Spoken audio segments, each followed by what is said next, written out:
25-26 оны галгааны үйлдвэрлэлд ерөнхийдөө хагас коксыг хэрэглэхээр одоо эрдэмтдийн зөвлөмжийн дагуу 5 дахь түвшин компани хэрэгжүүлж ажиллаж байна.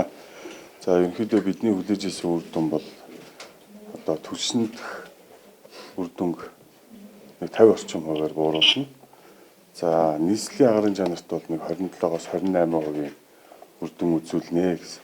За энэ одоо юу гэж 27-оос 28% гэдэг нь болохоор нийслэлийн агарын чанарын одоо энэ утаа бол тий утаа үнээр энэ агарын бохирдол гэдэг бол маш олон зүйлээс хамааралтай. За энэний нэг хүчин зүйл нь бол гэр орооллын айл өрхүүдийн одоо хэрэгжилж байгаа шахмал түвшнээс үүдэлтэй юм байнамаа. За тэгэхээр энэ үүдэлтэй шахмал одоо агарын чанарт нөлөө үзүүлж байгаа шахмал түвшийг бид нэг солиснороо нийслэлийн агарын чанарт нэг 27-оос 28% гэж гарсан одоо үзүүлэлтэн гэж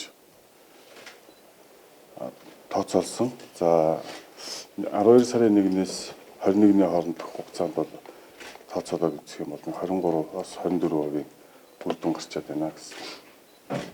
За өнөөдөр энийг эрдэмтдийн зөвлөл маань бас дүгнэлтээр хийж за мэргэжлийн байгууллагууд нь бас одоо лаборатори за эрдэмт судалгааны үр дүнгуудыг танилцуулж явах шиг байна. Их баяртай байна.